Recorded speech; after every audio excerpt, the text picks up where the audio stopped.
book of Revelation, chapter 20, verse 11. And I saw a great white throne, and him who sat upon it, from whose presence earth and heaven fled away, and no place was found for them.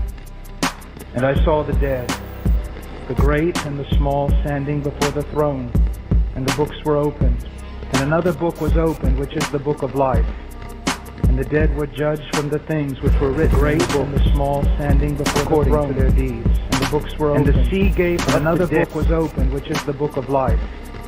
And the dead were judged from the things which were written, great and the small, standing before the throne, to their deeds. And the books were opened. And the sea gave up. Another book was opened, which is the book of life. And the dead were judged from the things which were written, great and the small, standing before the throne, to their deeds. And the books were opened. And the sea gave up. Another book was opened, which is the book of life.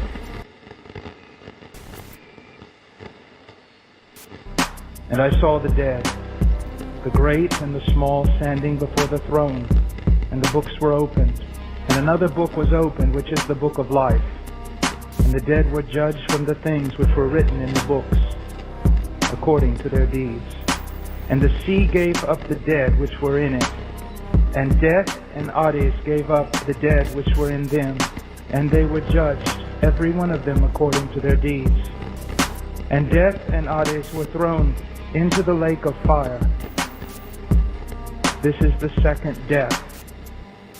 And if anyone's name was not found written in the book of life, he was thrown into the lake of fire. Before creation can be brought in with newness and holiness and righteousness, there must be a judgment. And in that judgment, after it falls, most people will be swept away into hell for one sole purpose: to make way for what God plans on doing in His Son, Jesus Christ. In order for the new heaven and the new earth to come about, creation must be purged of the great enemy, the devil. And after he has put down the devil, then he turns to another enemy, man. We must rid creation of the vile, despicable being who has contaminated it so. And the words of God speaking this way causes you to tremble. And then all of a sudden, you hear your name. He's talking about you. The fact of the matter is, a judgment is coming. The fact of the matter is, all that we can see will be melted as with fire. Is it a reality in your life? Are you continuing to grow in your hatred of sin and your love for righteousness? Has God done such a work in your life that the God you hated and you ignored, you now esteem, cherish, and seek? That the very reason why you were created, no, the only reason you were created, was to esteem God, to know Him in such a way that you would esteem Him above all things, forsake all things, and seek Him and desire to know Him. So the end is not in seeking salvation.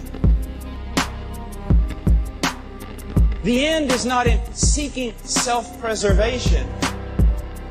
The end is, I want Him. God. In Romans 1:16, for I am not ashamed of the gospel, for it is the power of God for salvation to everyone who believes, to the Jew first, and also to the Greek. We live in a day where we think that in order to be relevant to our culture, we must be like our culture. We live in a day where we think in order for the gospel to be relevant, we must somehow adapt it to the culture, and nothing on the face of the earth or in the bowels of hell could be further from the truth. worst thing that could ever happen to a preacher, the worst thing that could ever happen to a church, the worst thing that could ever happen is to become civilized and respectable. We live in such a trite age, and we all march in a Vanity Fair, where everyone wants to wear bright colors and ignore the fact that everyone's marching off a cliff into eternal destruction. Societies as we know them, the West, is crumbling before us, and we still choose to be trite and frivolous and happy. The fact of the matter is, man is twisted and broken and dead. The fact of the matter is, judgment is coming. The fact of the matter is, all that we can see will be melted as with fire. God commands all men to repent and believe that today is the day of salvation, that you are to flee from the wrath to come, to flee from the law of Moses that condemns you into the city of refuge, who is Jesus Christ our Lord. Run to Him. To stop fighting against God and to stop attempting to gain your own salvation through your own works, to literally give up and fall upon Christ. That is salvation. Let me ask you a question. Do you have a passion for God?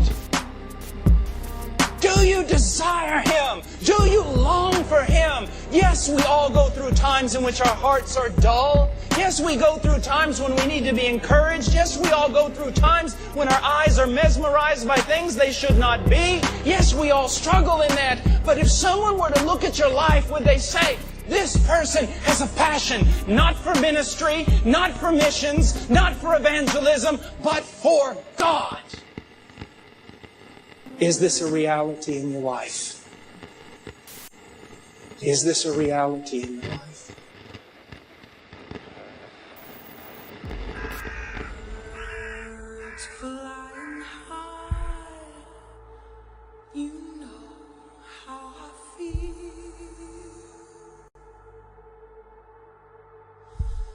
Sun in the sky, you know how I feel.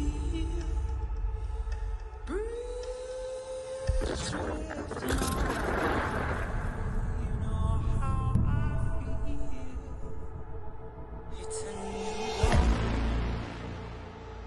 it's a new day, it's a new life for me, and I'm feeling good.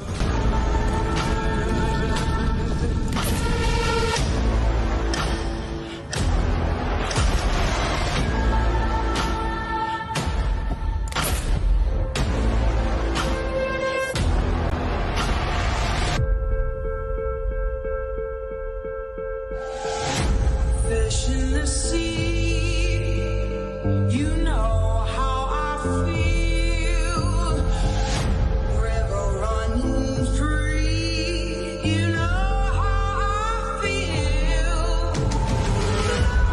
Blossom on the tree, you know how I feel. It's a new dawn, it's a new day, it's a new life.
Lord, I pray, first of all, let me lift up our friend Adam as his mother is with you.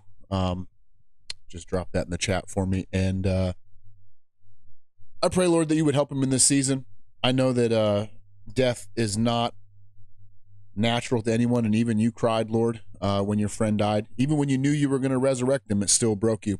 And I just pray that you would be a comforter to him. I ask, Lord, that you would help me to preach your word as some last-minute changes occurred here and kind of had to switch things up. I pray that you would give me the words, that you would give me the wisdom. I ask, Lord, that you can bring this text to life. I invite you to hang out with us. In Jesus' name, amen. Thanks, Wizard. Appreciate that. I knocked this light over. Give me a second, guys.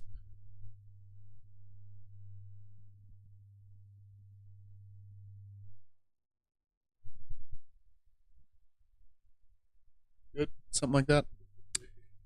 So we are like, I was going to finish. That's so tight, Brad Allen. I love that. I was going to finish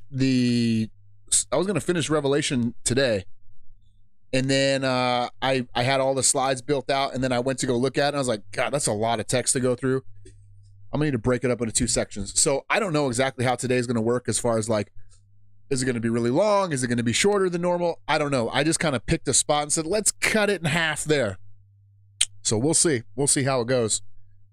You guys have been asking about school. School is, I don't mind it. I like to learn. That's the thing. I enjoy learning. I enjoy being a student. So that's a plus.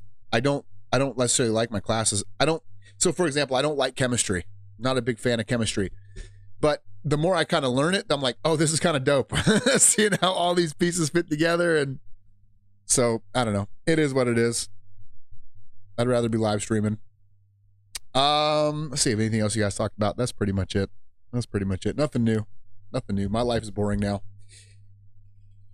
Let's read the text. So, where am I even going to? We're starting at Revelation 20.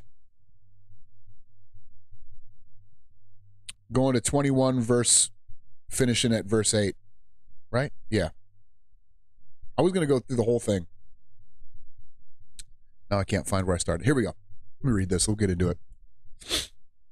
It goes, Then I saw an angel coming down from heaven, holding in his hands the keys to the bottomless pit and the great chain. And he seized the dragon, that ancient serpent who is the devil and Satan, and bound him for 1,000 years. And he threw him into the pit and shut it and sealed it over him, so that he might not deceive the nations any longer until the 1,000 years were ended. After that, he must be released for a little while. Then I saw thrones, and seated on them were those who had the authority to judge what was committed. I also saw the souls of those who had been beheaded for the testimony of Jesus and for the word of God, and those who had not worshipped the beast or its image, and had not received on their mark the mark on their foreheads or their hand. They came to life, and they reigned with Christ for 1,000 years. And the rest of the dead did not come to life until the 1,000 years were ended. This is the first resurrection. Blessed and holy are those who share in the first resurrection. Over such the second death has no power, but they will be priests of God and of Christ, and they will reign with him for 1,000 years. And when the 1,000 years has ended, Satan will be released from his prison and will come to deceive the nations that are at the four corners of the earth, Gog and Magog, to gather them for battle. Their number is like the sand of the sea, and they march up over the broad plain of the earth and surround the camp of the saints in the beloved city. The fire came down from heaven and consumed them, and the devil who had deceived them was thrown into the lake of fire and sulfur, where the beast and the false prophet were. And they were tormented day and night forever and ever. Then I saw a great white throne, and him who seated on it, and from his presence earth and sky fled away, and no place was found for them. And I saw the dead, the great and small, standing before the throne, and the books were opened. And another book was opened, which is the book of life.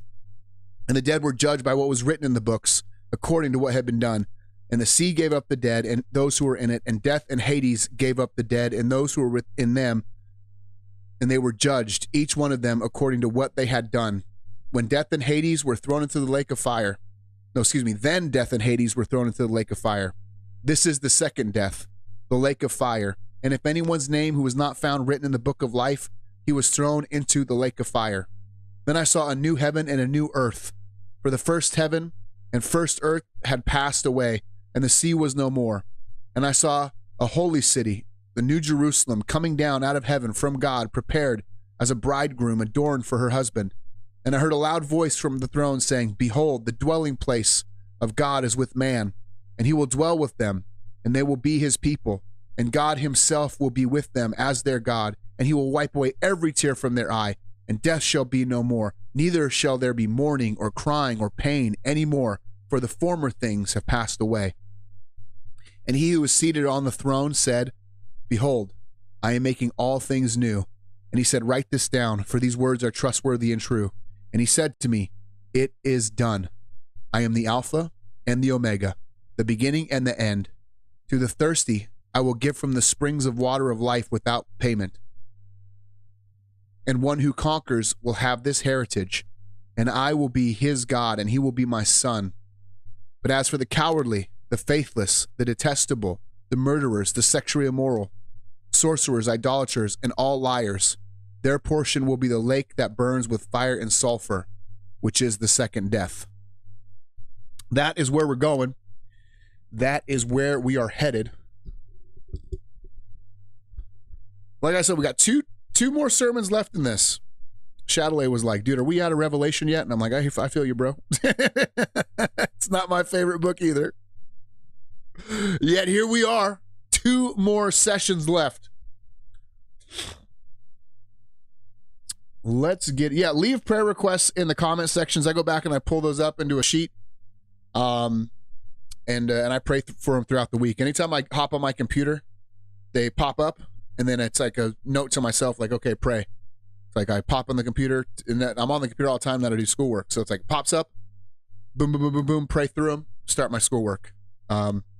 So I'm praying a lot about stuff you guys give me, and like I said, and you can give me those prayer requests in the comment section. There's a prayer. There's a prayer request section in the Telegram chat if you want to throw it there. Anyway, any way you can get to me, that works. So here we are. If you remember, we ended last sermon with the Babylon the Great is fallen, and you had the 2 characters, the beast and the false prophet, and they were thrown into the lake of fire, and there was the battle of Armageddon, and we ended with that one of the best lines in the whole Bible, where the angel's calling all the birds, and he's like, get ready to gorge on the flesh of kings and slaves and young and old, like the mighty feast of the Lord is upon us. And you get this idea, or this like picture of like just a battlefield with massive amounts of bodies, and we don't do any of the killing. Jesus is he is the ultimate superhero. He comes in and with the word from his mouth just slays everybody, and then the birds eat their flesh, and we just sit and watch. We're like, damn, that was dope. And then the Bible does something weird in your translation. It puts another chapter there, and that's like not supposed to be there. So if you guys notice, the way that I do the way I try to read the scriptures and the way that I deliver them is there's no chapters and verses. Those don't come until like 500 years after the canon was already closed. Some Canterbury so-and-so was the guy who came up with it. And a lot of the times, especially like the New Testament, when they're putting in the verses, there's like a joke that like as the guy was reading the Bible and every time the horse jumped, he would just put a new verse down. There's nothing to that. They're not inspired by the Lord. That is 100%. I'm glad we have them. It's very nice to have them. It's very nice to know how to find verses. Like you want to know John 3:16, you're like, I can find John 3:16. I know how to get there because of the addresses. They're not inspired. A lot of the times when you're reading it, they're not helpful because they're going to make you think that this is two separate events. This is the same event. There is no break from last sermon to this sermon. Armageddon happens, gorge upon the flesh of kings and mighty men and soldiers, and then boom, this next verse happens. It's the same event. Don't be thrown off because yours has chapter 20 on the top of it. That chapter 20 shouldn't be there. Same thing with all the headings and titles. Very first thing I do is I get rid of all those. Get rid of all the headings, all the titles, just read the text alone. That's the way God wants you to read this. Read the text. Don't worry about that other stuff. Then I saw an angel coming down from heaven, holding in his hand the keys to the bottomless pit and a great chain. Awesome picture. Very heavy metal-esque. I'm one of these weird people. I sort of believe that the bottomless pit's a real place. I think it has a lot to do with CERN or at least whatever that technology is. I'm curious, like that portal, I think this is one of the reasons Shadowlay's like, why are we still teaching this? It's like, I know, I get you, bro. Listen, I don't know anything of what I'm saying is true. Okay, this is a really hard book. We could go 20 years in the future and be like, remember that idiot that thought CERN was going to be the bottomless pit? I don't know. Something like that. Either way, wherever it is, it seems to be a physical place, not a metaphorical idea. The demons don't want to go here, to the abyss. Remember, Jesus is talking to the demons, the legion, and he's like, he's telling them to get out, and they're like, don't throw us into the abyss. Throw us into the pigs. Whatever is with this abyss, they are terrified of the abyss. They don't want to go there. I don't know what's there. It may just be utter blackness, and they're like, look, I'd much rather be inside of a pig drowning in the ocean than be stuck in that abuso or that abyss. But either way, this bottomless pit, the abyss, it's a real place. It seems to be a physical place that people can go to. Some people have speculated it's the center of the earth because that would be the only place where there's no bottom, right? If you're at the very center of the earth, everywhere is up, right? I could see that. I tend to believe, since spirit beings and angels and demons and aliens or whatever you call them tend to be interdimensional, I tend to think of it as some sort of interdimensional portal. And this is why people are like, dude, can we get out of Revelation? What are you talking about right now? Yeah, okay. Here we are, interdimensional portal called the abyss, the bottomless pit. This guy's got the keys to it, and he's got a big ass chain. This is such a cool picture to me when I imagine it in my head. And he sees the dragon, that ancient serpent, who is the devil and Satan. Devil means slanderer. That's what the word means. And Satan means accuser. So it's this serpent who goes around slandering and accusing. And obviously the dragon being Satan, we learned about that a few sermons ago. And then you have the snake, which is representative of the snake in the Garden of Eden. So this is that same ancient character who's been at the bedrock of all of these issues. And this is kind of important to understand, building up to where the sermon's going. It's important for you to understand that Satan is real. He is a very real being, and he has a real influence in the world. He does, like, all false religions are satanic. It's not just that they're wrong, they're satanically inspired. All of these individuals that do supernatural things are satanically empowered. When you see musicians get famous, Satan is doing these sort of things. I'm not saying this for all musicians, but I'm just saying, look, he is the prince of the power and the ruler of the air, and they're on the airwaves. I mean, he may be the angel of music. There's a very strong connection there, though it's not specifically laid out, but from his mouth comes drums and tambourines, and the reason satanic music sounds so good, that's his jam. Like, that's what he does. So he empowers these musicians, he empowers politicians, he empowers governments, and he's deceiving the nations, and everybody who is deceived is speaking the satanic language. Satan is a very real being. And if you don't understand Satan is an opposing force in the world, you're going to be very confused as to what the hell is going on. You're just going to think, you're going to come up with these really stupid ideas that, like, oh, what people need is just more education. No, that's not, it's not just that they need more education to fix their problems. Oh, they just need more resources. No, they don't just need more resources. There's an enemy involved, a spiritual enemy who, though he is invisible, is very much real. And he is involved in all of these pieces in life and society. And he's been around from the very beginning, from the fall of humanity. He's at the core of that. When he deceives Eve, he's at the core of that. He's the Babylonian Empire rises up. He's part of all those Babylonian religions. They're all satanically fueled and motivated. That's why they have special powers. You go to Egypt. Egypt, the king of Egypt, the Pharaoh of Egypt, is clothed in scales. Kuskasim is the word. He's clothed in scales to hearken back to this satanic enemy. And those guys, what do those magicians do? They do magic. They're really copying Moses with their. They're not doing David. They're not doing sleight of hand card tricks. They're really doing magic. There really is power. You move forward to the king of Babylon, the prince of Tyre. You keep moving through the scriptures and you see these satanically charged individuals. Move to our day, you see people like Karl Marx, for example.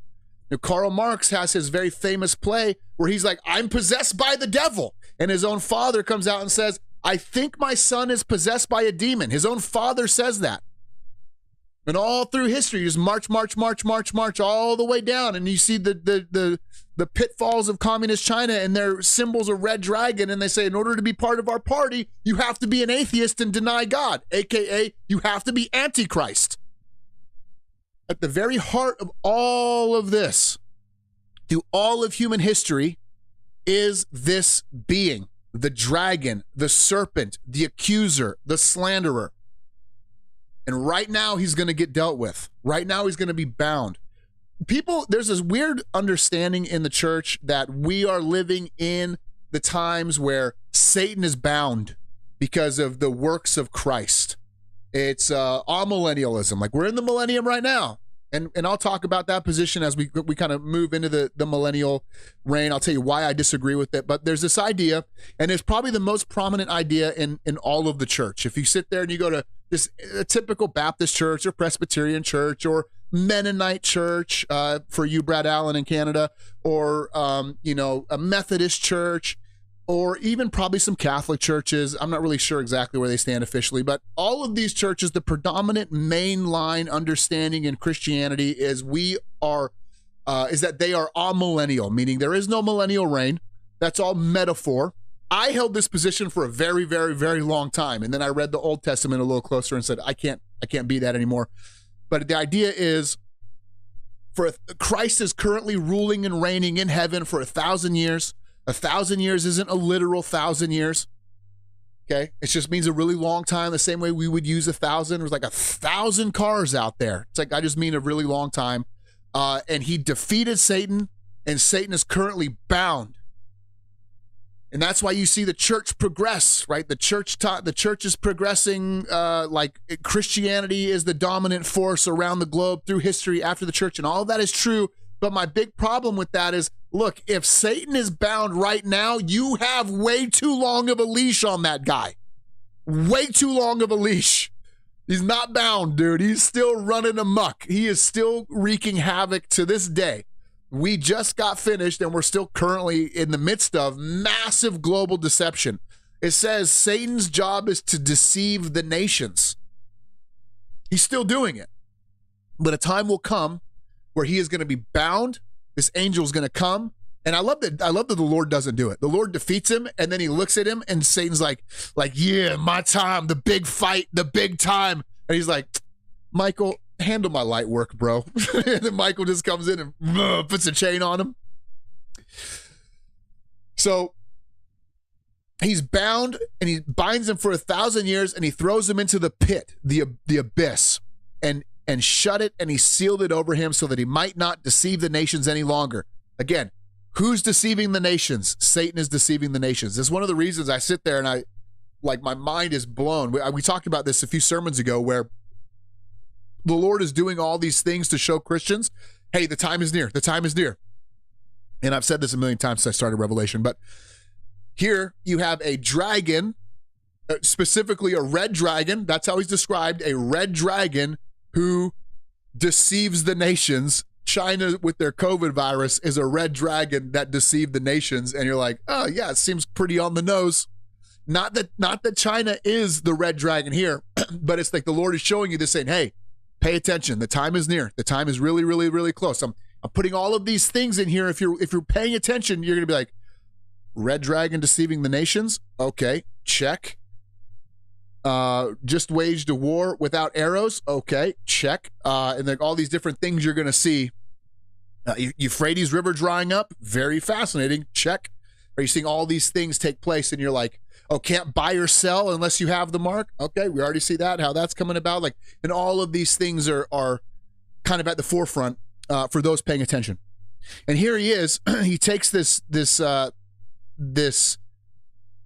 enemy, this adversary, this dragon, Satan, Lucifer, ties him up with a chain, throws him in the abyss, so that he might not deceive the nations any longer until the 1,000 years were ended. After that, he must be released for a little while. And that claim right there is already like, wait, why are you doing that? Explain that to me. That's weird. Like, what is the whole point of this? And this is one of the reasons we're going to hop into this 1,000 years here. Time called the millennium. We're going to hop into this. And this has brought forth for me more questions than I have answers for.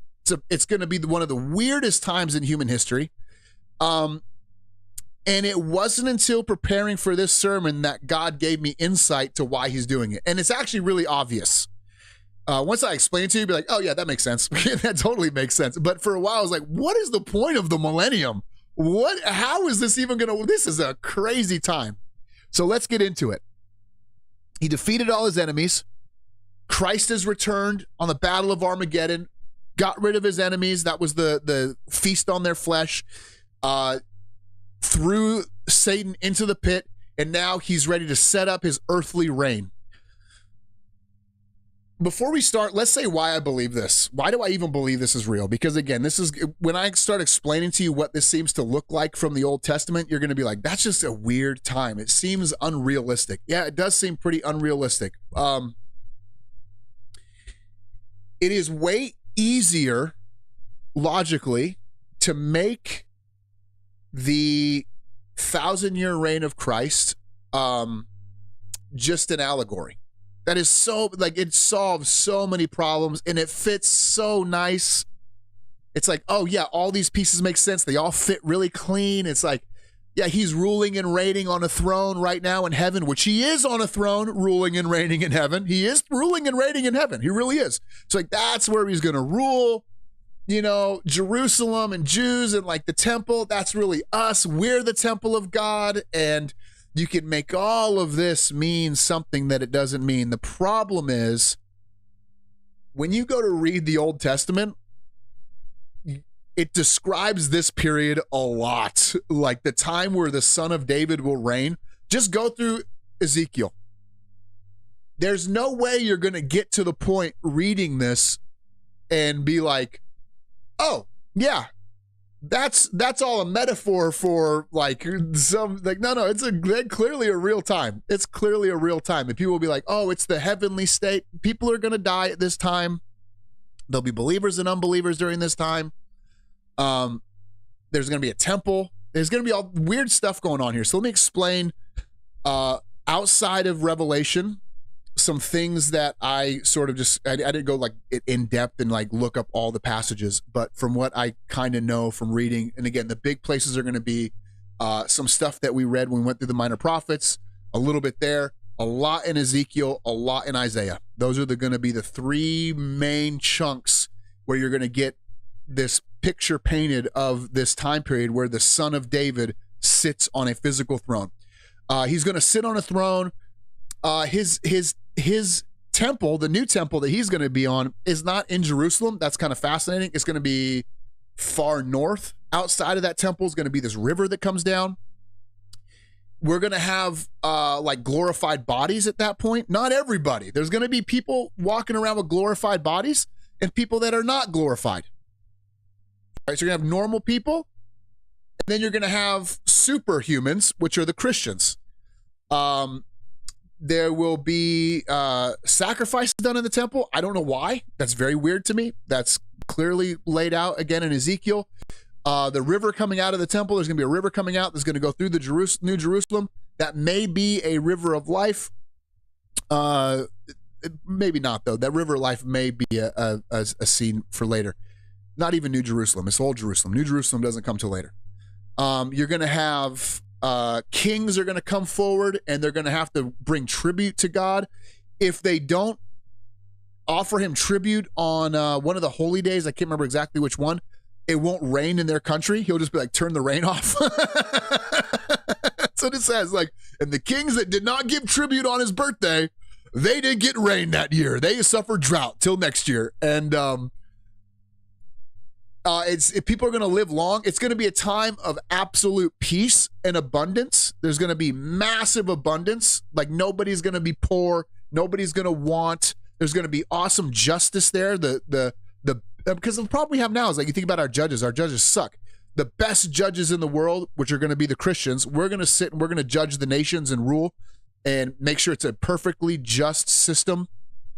The people are going to live to old age. Like, it says if somebody dies at 100 years old, we're going to sit and go, man, that guy died so young. So it's going to be a brand new time in history that's unlike anything we can really imagine. And when you read those passages in the Old Testament, you're going to be like, that doesn't really make sense for now. Like, if we're in the millennium now, what does that mean? Somebody dies at 100 years old. We're like, oh man, he died so young. He died as a baby, pretty much. That doesn't make sense. There's going to be peace with wildlife.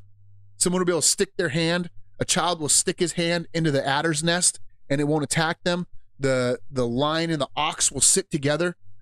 Yeah, all those are about this millennial reign, when Christ comes back to rule and reign on the earth. There's still going to be sin. There's still going to be rebellion. There's still going to be people who are not Christian. This is why it was so hard for me to believe this entire time. Going through seminary, learning about this, I was like, this doesn't make any sense, this position, because you're telling me Christ comes back. Everybody sees this guy. They see his nail-pierced hands. They see the sword in his side. They see the eyes flaming with fire. I mean, they saw him come from space. They see him turning off. Like he raises the dead. All these dead people are running around that are immortal in glorified bodies. And you're still going to have a massive, maybe the majority of the planet going, you know what? I don't believe in Christianity. I don't believe that Jesus. I'm like, that doesn't make sense to me. I don't know how that's going to work at all. Seems like that's going to be hard. It's a hard sell for me. I'm going to not lie to you. The Bible teaches that. That's a hard sell for me. I'm like, okay, how is that going to work? How is that at all going to work? But that's what it says, right? Again, look, Ezekiel's really clear on this. Isaiah, Ezekiel, very, very good studies. They jump into this a bunch. It seems to me all of the promises of Jesus ruling and reigning on a throne are literal. I can't read those and take that to be metaphor or analogy. Even when the promise is given from Gabriel to Mary, is like she says he will sit on David's throne. Was he lying? Where's David's throne? There hasn't been a throne in Israel since who knows how long. When Jesus was around, there wasn't a throne. Herod was a usurper. That wasn't a throne. That wasn't even called the throne. Pilate sat on the throne. So where's David's throne? We haven't seen David's throne in like 1,000 years. So what is she talking about? Why did he say that to her? Well, because it's not there, but it will be established. There will be a throne. Speaking of thrones, get back to the text. He says, then I saw thrones, and seated on them were those who had the authority to judge what was committed. So who is that? That's the church. That's us. Paul says, don't you know you're going to judge angels? Why does he say that? Because this is us. We have the authority to judge. We will have the great authority to judge. One of the reasons that that the Lord teaches us in such a way is because we will have a great responsibility in this kingdom.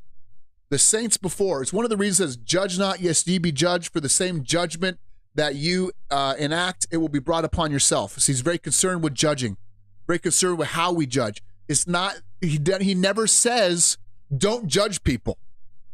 He says, be real accurate with your judging. Be real careful with how you do it. Be real accurate with your judging. Because if you're a sloppy judge, then I'm going to judge you sloppily. And we as Christians, we hear the words of our Lord, and we love our Lord, and we want to obey our Lord. So we're like, okay, be real sober-minded when it comes to how I judge people and judge situations. Well, why does he do that? Because eventually you're going to judge the nations. You're going to judge angels. What does that mean? I don't really understand it fully. No one does. Look, the Bible doesn't have all the answers. This is a very mysterious time period. We're peeking into the future going, and it's like, there's no way to understand it. There's no way to fully comprehend what this period of time is going to be like. There's just snips and clips and flashes and pieces, and I'm over here trying to put them together, but understand it's a very mysterious time when the Lord returns and we're still on this earth. This is not the new heavens and the new earth. That will come later. We're still on earth. We're still on earth 1.0 here. The topography's all changed because remember there was that massive earthquake that changed everything when he came back. But we're still on this planet. And we are going to be sitting on these thrones judging. So let me just kind of put that into perspective real quick for you. If you're a judgmental person, you need to knock that off. You need to judge with mercy and you need to judge with grace. And you need to be really, really careful about how you judge people and judge situations. And I'm not saying don't judge. That's the worst kind of judgment. You judge everything. Judge everything clearly and concisely and precisely. Judge, but do it well because you're practicing for a really, really, really, really big event that's going to come in the future. I don't understand the details of it, but be aware of how you judge people and judge situations. And you do. Don't act like you don't. We all do. We're all judging each other. We're all sitting there accusing each other. And we're all sitting there looking at each other. We all judge to one degree or another.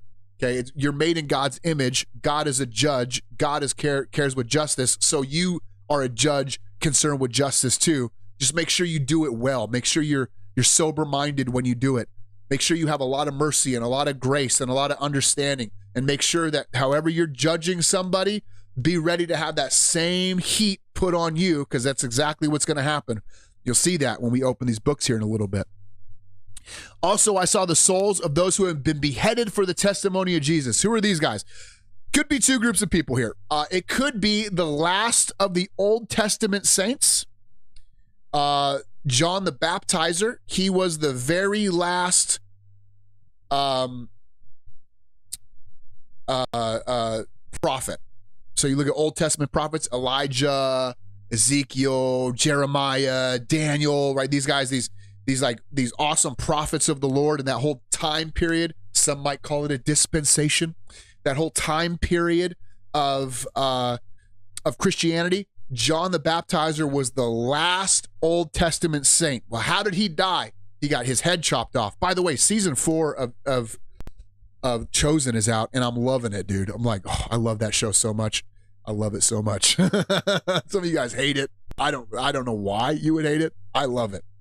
But it could be talking about him. It could also be talking about those who were killed in the tribulation. There's the group of saints, which we would call the tribulation saints or whatever. Those saints got killed in the tribulation because they would not receive the mark. Either one of those groups, either way, I think both of those groups are going to be there during this time period. And those who had not worshiped the beast or its image and had not received its mark on their forehead or their hands, those are people that are alive. Some people are going to make it all the way to the end. If the rapture doesn't happen, and I'm wrong about that, I would love to be on that team. That would be so dope to sit there and be like, man, I made it all the way to the very end. I never saw the first death. The first death never touched me. That's a dope group of people.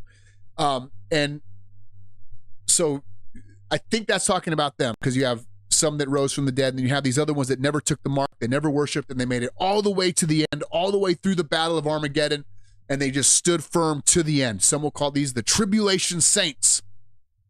Saints that made it through the tribulation. These are going to be the dopest group of saints, by the way. We learned about this earlier, where you sit there and you look at the God looks at these guys and he goes, man, those are the best, right? Last will be first will be last type deal. He's looking at these saints that make it through the tribulation. He's like, those are my dudes. He has the 144,000. Remember, he never goes anywhere without the entourage, and you know them because they're singing that song that no one can remember, right? So every time he shows up, he's got an army of 144 savages with him. Those are some of these guys. Some of these guys never died. They just made it all the way to the end. They came to life and they reigned with Christ for 1,000 years. So this specific group resurrects.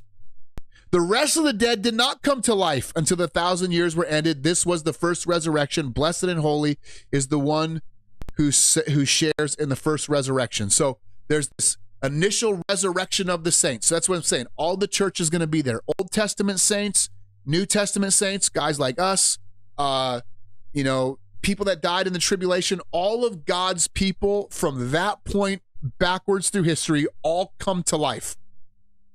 This is why it's very clear. We're going to read it. It's very clear. The world still does not believe. they're like, oh, I don't believe that he's the one. I will not serve and follow him. I think he's a fraud. I don't know. There's like 100 million people came to life. Dude, I just had a conversation with Moses, dude. You still don't believe? I don't know. We'll get there. Some will argue, I'm just going to put this out there. I don't believe this, but it is confusing. Some will sit there and argue first resurrection. Paul in the book of Romans, he talks about the first resurrection too.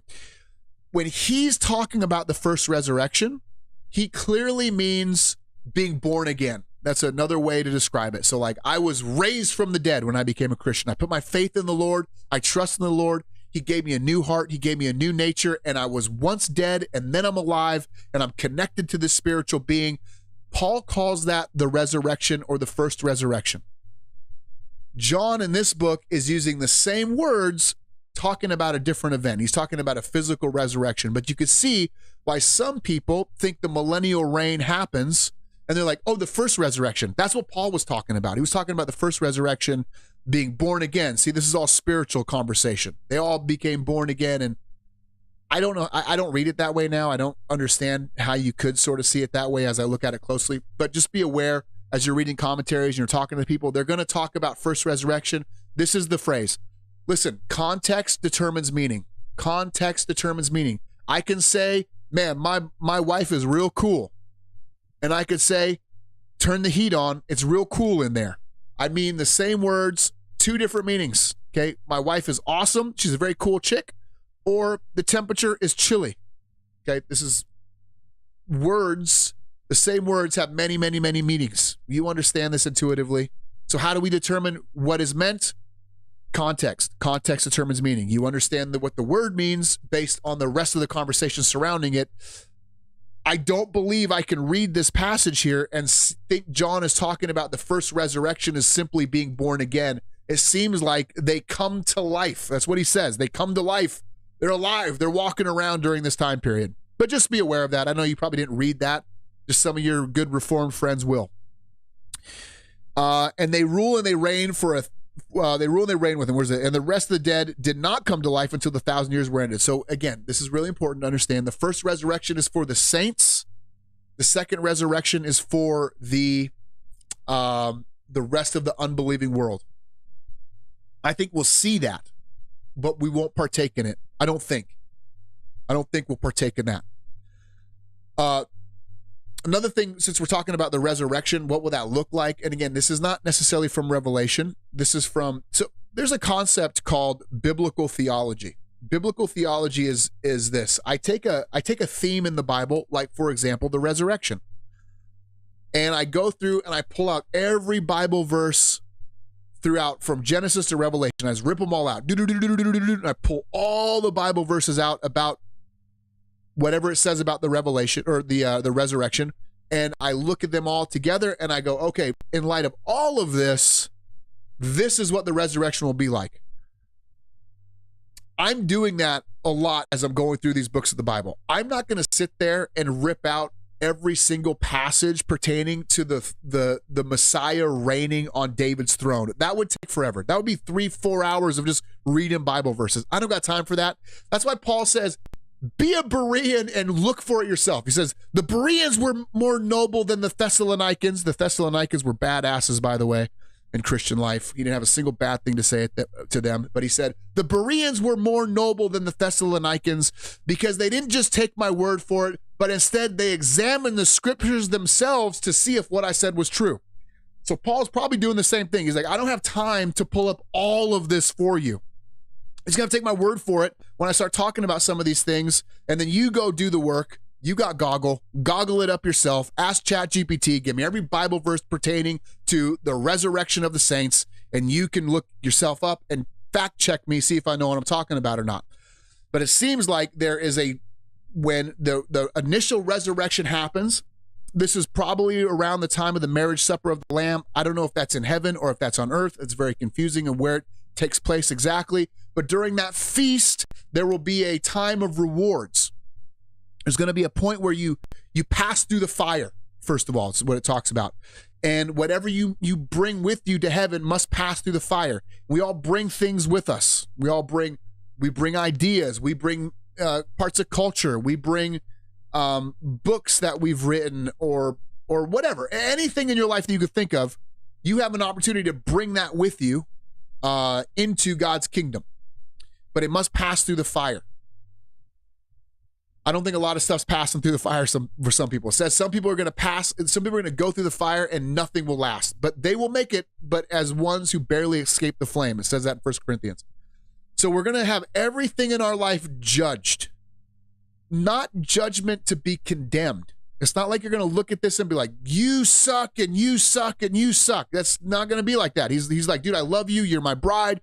Things are great. This is an awesome life that you've done. Well done, good and faithful servant. I believe all of us are getting an attaboy. We're all getting a little pat, a little good game. Boom, little pat on the butt. Well done. You did good. You did fine. And then he's going to look at us and we're going to receive crowns. I don't think they're going to be physical crowns. I think those are just metaphors for rewards or achievement trophies. I don't know what they'll be. Some of us will get kingdoms, it says. We'll be ruling like as kings ruling kingdoms. People who did a really good job, you're going to get a really big kingdom. Some of you guys, you're going to get a 200-acre plot of land and some chickens. But that's cool. That's more land than you've ever had in your whole life.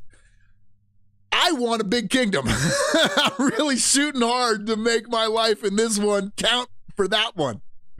But that reward ceremony will take place. That's the judgment that we're going to receive as Christians. They're going to look at our life and everything's going to be known. We're going to go through, everybody's life is going to be gone through. And they're going to say, here's all the achievements that you did that was great. Here's where you persevered. Here's where you were bold. Here are the people that you brought into the kingdom. Here's where your testimony really mattered. Here's where you were a great beacon of justice. Here's where you helped those that couldn't be helped and loved those that couldn't be loved. And here's where your creativity and your godliness really like came forward and you made some music and you wrote some books. And I love these books and I love these songs. I definitely want to put these in the kingdom. And I love your artwork and I love your, you invented a helicopter that I really want, or whatever it may be, anything. There's no limit to what's going in. Okay, don't be so heavenly minded that you think it's only going to be churchy stuff. No, you're going to bring in motorcycles.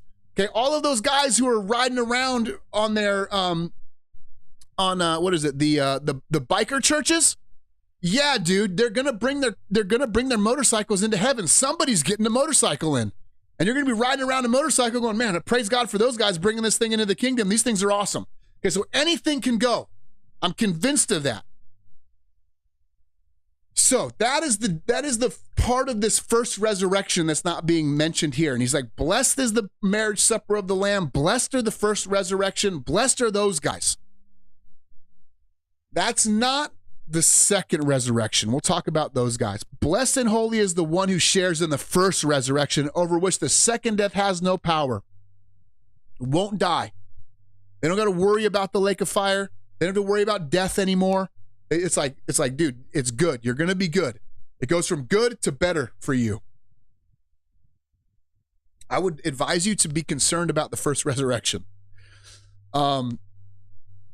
He says they will be, the second death has no power. They will be priests of God and Christ, and they will reign with him for 1,000 years. So again, like I said, you will have kingdoms in which you reign in. Go look at Jesus's parables about the talents, where he's like, I gave one guy, 1 talent, another guy 5 talents, another guy 10 talents. One guy hid it in the ground. I took him and I gave it to someone else. They're talking about authority and responsibilities and positions of power in the kingdom of God. It's specifically, kingdoms are mentioned. That's why he said they're going to rule. What do you mean rule? What do you mean by that? It means you're going to have a little tiny crown and you're going to sit on a little tiny throne and you're going to rule underneath the King of Kings. You will be a king. He will be the King of Kings. That's going to happen during this time period. That's going to happen and here's the thing. You must understand, we're going to get into this. Not everybody you're ruling over is a Christian. Matter of fact, I don't think there are many. You're going to be outnumbered by pagans. You're going to be ruling over pagan lands. That's going to be really weird. It's going to be really, really weird. And we will rule with them and will be God's priest. What does that mean? A priest is someone who communicates God to the people. And vice versa. He's like the in-between person. So Jesus is on the throne. You're ruling from your little throne over there, and I hope I'm in the Pacific Northwest, Lord. Hear me. Put me back and take me back home. I would love to rule and reign from Seattle. Give me an awesome spot in the Cascades or the Olympics. That's what I'm asking. And I'll have all these people around me, right? And I'll be, and I, being like a part of the first resurrection, I know the Lord. These guys don't know the Lord. Whoever's in my kingdom, they're not going to know the Lord. So I'm going to have to communicate the Lord to them. Say, hey, no, God is like this. No, the king is like this. No, the king is merciful. He's not going to, no. This is how we respond. This is how he is. This is how he thinks. And then vice versa, I'm going to have to go to the king and be like, hey, my people, they feel this way. They're acting this way. This is, and I'm communicating my people to the king, and then I'm communicating the king to my people. That's what's being described here. I'm convinced, at least. That's what's being described here. How is that going to work? I don't know. It doesn't seem like there's going to be that many kingdoms. There's going to be millions and millions of Christians. That's what I'm saying. Some of you guys are going to get a 200-acre plot of land, and you're going to be communicating to the Lord to chickens. That's fine. That's fine. You can do that. It's fine. Chickens need the Lord too. But we'll do that for 1,000 years. 1,000 years we'll do that. See, this is like when you get to this part of the Bible, you're like, this is really weird. It's weird. It's really weird. And then 1,000 years are ended, and Satan will be released from his prison and will come to deceive the nations. So he's going back to his old tricks. He's being released from the abuso, from the abyss, and they're coming to deceive the nations that are at the four corners of the earth. Gog and Magog, to gather them for battle, their number is like the sand of the sea. So we've heard about Gog and Magog before. People think, so there's a battle in Ezekiel. It's like right after Ezekiel dried bones. So Ezekiel dried bones, or Ezekiel 37. So I think Ezekiel 38 is the battle of Gog and Magog. So people will be like, oh, that battle must take place during this time period. I don't think so. That's not the way it fits. It seems like that battle in Ezekiel 38 and 39 takes place prior to Armageddon. And then Gog is a demonic being, right? He's like a demon lieutenant or something, like a demon general. Magog is a nation. Okay, I think it's Russia. Pretty sure it's Russia. So you have this demonic being, and Russia's still around because we're still on the same earth. It's like he got mollywopped, and then 1,000 years later, Satan comes out of the pit and he's like, "Hey, Gog, you want to try again? You want to go round two?" And he's like, "Oh, I never thought you'd be back. Let's get him." I think there's two separate events. The reason people say they're the same event is the same sort of thing happens. The exact same way, the exact same thing happens. And they march up over the broad plains of the earth. They surround the camp of the saints in the beloved city. Where is it? Oh, I forgot this part. Their number is like the sand of the sea. So it's a huge army. a huge army of people. And that's what I'm saying. During this millennial reign, it's important to understand there are non-believers here. I think they're predominantly non-believers. And this is where it doesn't make sense to me. I just be honest with you. This is why I was an amillennialist for so long, because I was like, I don't know how this logically, I'm really struggling here. You're telling me all of these people are being ruled over by the resurrected, who have glorified bodies, like can't get sick. They all look like CrossFit athletes, right? Like they're all like amazing. They have all the same supernatural powers that Jesus has. Oh, by the way, Jesus is back. We saw him descend and eradicate the armies from the words of his mouth. And all of this is here. And the nation is still like, I don't believe. I don't believe. And then they get recruited by the devil, and they get recruited by Gog, and they're like, let's go storm the capital, Jerusalem. I'm like, who's on board with that plan? It's like weird to me. Like, there's gonna be people. There's gonna be as how many people? Their numbers are like the sand of the sea. A lot of people are gonna be on board with that. And you're like, didn't you see what happened last time? He just killed everybody with a word from his mouth. All right, go for it. Go for it. And they march up over the plain of the earth, and they surround the camp of the saints in the beloved city. So the camp of the saints, I'm not sure what that is. I imagine, this is just purely my imagination, so don't take it for anything like worth anything. But I imagine during this time, all the saints are probably gathered in Jerusalem for maybe a festival or some event, and we're all these little kings hanging out with the King of Kings, and he's like, hey, I'm throwing an awesome party. I'm inviting everybody. We're like, dude, Jesus throws the best parties. Let's go hang out with Jesus at his party. And this is the opportunity that Gog and Magog take to be like, surround the camp with the armies, kill them all. So he tries, and he surrounds the camp of the saints and the beloved city, and fire comes down from heaven to consume them. Not a great translation. Fire comes down from God is what it says. So in Ezekiel 37 and 38, that looks a lot like a nuclear explosion there. People who study that, the reason people say that is when you look at the way it's described, the way they treat the remains of the people, the way they don't go into the people, lines up exactly with NATO's official response to a nuclear attack. I mean, it's almost like line for line, right? If you look at how does NATO respond to a nuclear attack, read Ezekiel, I think 39.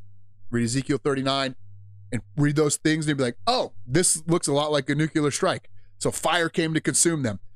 This second time when it happens, the Bible just says God did it. God's like, I don't need nukes. I'm just going to breathe fire from heaven like Elijah. Then consumes all these dudes, and there's not even a fight. And the devil who had deceived them was thrown into the lake of fire and sulfur. So now he's not thrown into the pit anymore. He's thrown into hell. The fire and sulfur, the lake of fire is what we call hell. Listen to this part.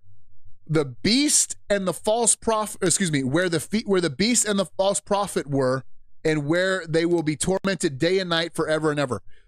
So it's important to understand, people hold to this idea of annihilationism, meaning that like, oh, God throws you in the fire and you burn up and you cease to exist. That's not what it says. That beast and that false prophet have been there for 1,000 years. They've been alone in the lake of fire, burning in torment with sulfur and fire for 1,000 years already. And it says, and they will be tormented day and night forever and ever. It will never stop. It's just going to be, boom, tormented day and night. And this to me is why we have the this event in the first place. Because it's a weird thing. Like, why are you even doing this? Why are you even doing this, Lord? Why are you writing the book in such a way that you have this weird time period where you rule and you reign only to like why bind him and throw him in a pit? Why don't you just throw him in the fire to begin with and call it good? What is the whole point? And this, I struggled with this for many, many years. I could not understand the purpose or why you would even do this, or what is the Lord thinking? And it was just very bizarre until I started getting ready for this sermon. And what happens a lot of the times is I'll ask these questions, and sometimes I'll ask them for years.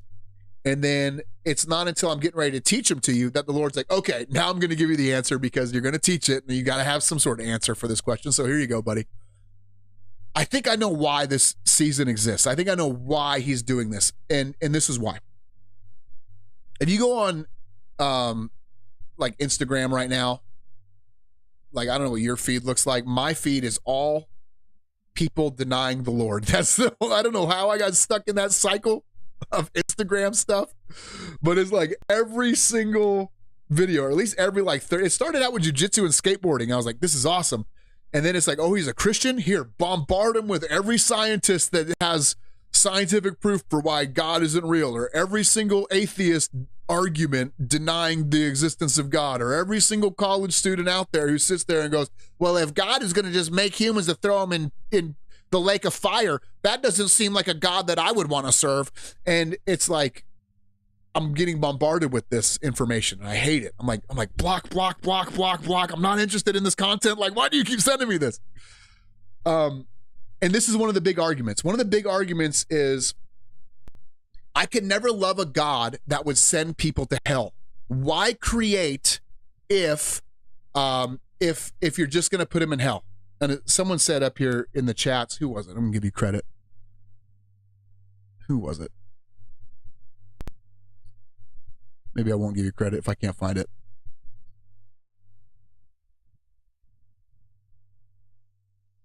It's like right up here at the top. Maybe not. Maybe you ain't getting no credit, son. Oh, sorry. You'll know who you are. Somebody sent like this thing where it was like God doesn't send people to hell. Everybody that's in hell chooses to go to hell, and God honors your choice, or something like that. And that's right. That's the best way to look at it. Everybody chooses hell. Everybody chooses evil. Everybody chooses rebellion. Nobody would choose God. Nobody would choose God. And that's why I think this time exists for the ultimate justification of hell. Because you're living in this time where it's like, okay, now you have all the proof in the world. Jesus is literally on the throne. And you can't say you're being deceived anymore by the nations. You can't, oh, the devil made me do it. The devil made me do it. No, he did not. I bound him and I did away with him. You can't blame it on the devil anymore. You can't say there's poverty. There's no more poverty. You can't say it's because there's injustice. There's perfect justice. I raised up perfect judges and perfect kings and perfected bodies. You have all of the resources that you could ever need. You have all of the justice you could ever need. You live in an essential utopia. You have such a good life that dying at 100 years old is considered a tragedy. There's nothing in you that you could lean on to say, oh, this is why I rebelled. No. In this millennial reign for 1,000 years, Christ strips away every single excuse. Every excuse. And they still won't come to him. And they still won't repent. And they still won't acknowledge him. And they still won't worship him. And given the option, they'll still try to kill him. That's why the millennial reign exists. So when they get thrown into hell, it makes sense. It's like, no, you are the enemy. You are evil. It's not just your socioeconomic status. It's not just your educational level. It's not just the demographics in which you were raised, or systemic this or patriarchy that. It's not that you were deceived. It's not that you didn't know any better. You didn't have any information. No, none of that is the reality. The reality is hell exists because you're evil. You are wicked. You are an enemy of God. And he offered you terms of peace. You, like a fool, like an epic fool, waged war against the creator of heaven and earth, the all-powerful one, the almighty one, and you raised your fist and you drew your sword. And because he's super merciful. He gave you terms of peace. He says, yes, you are my enemy, my sworn enemy, evil to the core, sinful by nature and by choice. But because I am loving and because I am just and because I am kind and merciful and gracious, I will offer you a way out. I will give you terms of peace, but they're not your terms of peace, man. They're my terms of peace. And you said, no, I would rather burn in sulfur and fire than accept those terms of peace. Okay. And that's why the millennial reign exists. That's why it exists. It strips away every excuse that humanity has. It strips away every single excuse that men can come up with. Everything is provided for. You have the answer. There's no more question. Was Jesus even a real person? Of course he was. I just saw him on Thursday. I just saw the dude. Yeah, he's real. He's 100% real. Is the Bible really God's word? Yeah, no, it is. I mean, it predicted all of this. I mean, we still read it.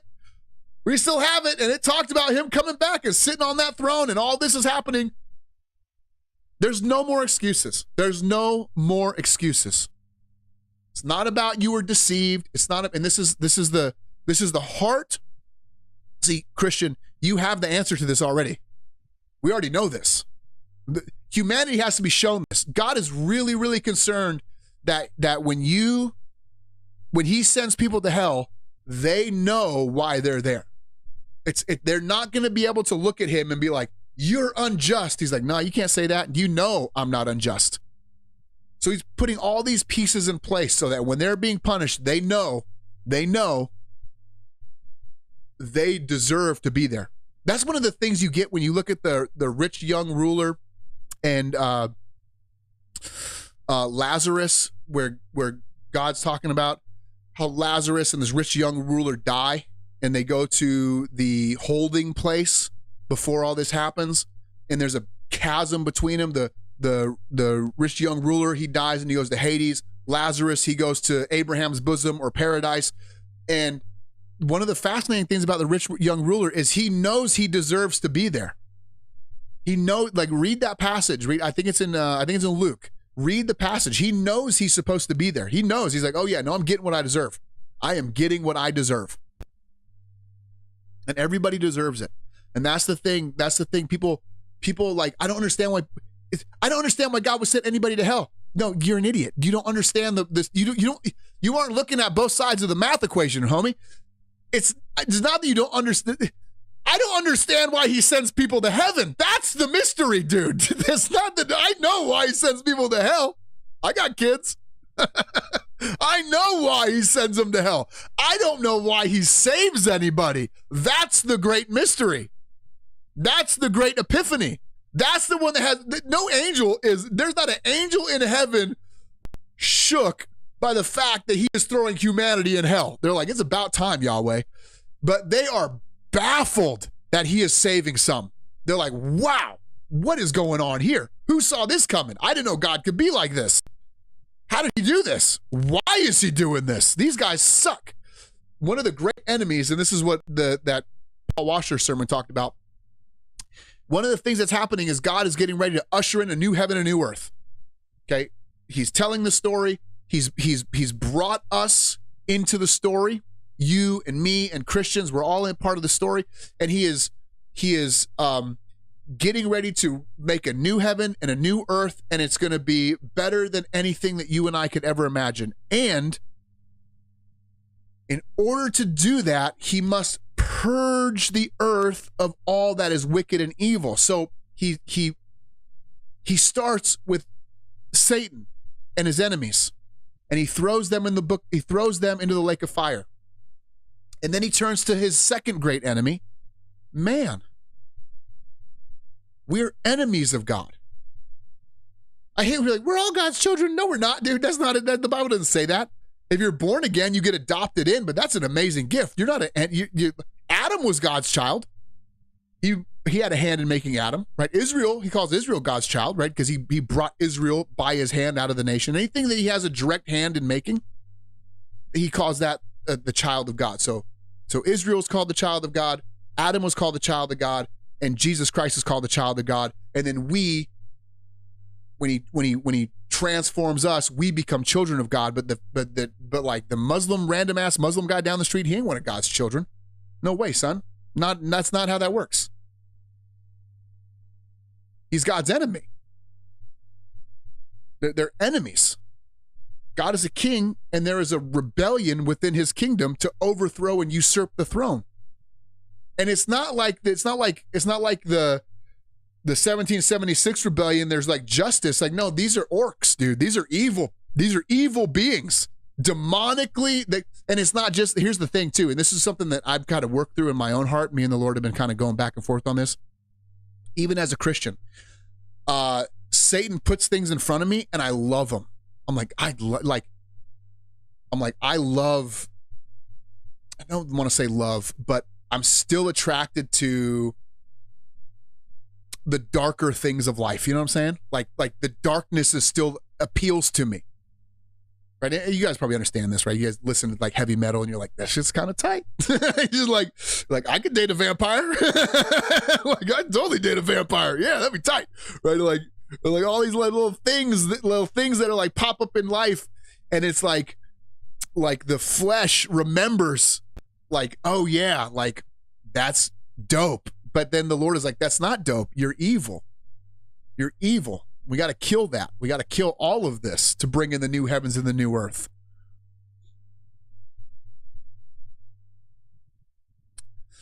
And then I saw a great white throne and him who sitting on the throne. So boom, that's it. So first he deals with Satan, and now he's going to deal with man. He's going to deal with men, and he's like going to purge the earth of all wickedness. I saw the great white throne and him who was seated on it. This is the great white throne judgment, is the way you'll hear this talked about. From his presence, the earth and the sky fled away, and no place was found. Peter's going to talk about this moment where everything gets burned away with fire and a great noise. It's really interesting. Physicists they love this passage. If you find a Christian who's also a physicist and they talk about things like at the quantum level, this makes sense. They're like, yeah, the way it's all going to burn, like it's going to actually burn with fire. And like, I don't really understand the physics of it, but understand this earth and like being melted as with fire, and then the great noise attached to it. There's actually a lot of science in that. Like people that look at the molecular level, they're like, oh yeah, that's exactly how that would happen. If you're going to strip away everything to the atom, it would look and sound like the way the Bible talks about it. Again, not necessarily this passage, some passages in the Minor Prophets that we read, and also Peter picks up on it a bunch in, I can't remember if it's 1st or 2nd Peter, but he talks about that too. There's going to be fire, burned as with fire, and then a great noise. It's going to be loud when this happens. And from his presence, earth fled away, and there was no earth, and the sky fled away, and there's no place to be found for them.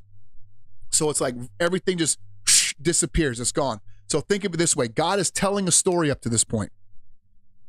Everything that God is doing is narrative. He's telling a story. It's the greatest story ever told. When we're all done, all of our stories are going to arc and intertwine. It's going to be better than any Marvel movie you've ever seen. All stories are going to connect, and it's all going to be one big tapestry of this amazing story that God told. When the earth and sky strip away, story's over. That's it. He's like, I was telling a story, boom, cue the credits. That's what this is. This is the credits. Whoosh, story's done. Now, what's going to happen is he's going to open up the books and he's going to judge you based on your story. It says, and I saw the dead, great and small, standing before the throne, and the books were opened. So this books, I think what it means is everybody is going to have their own book. So I'm going to have a book. You're going to have a book. I don't actually think we're part of this judgment. I think this judgment I think we're going to see it. I think we're going to be in the crowd watching on the periphery.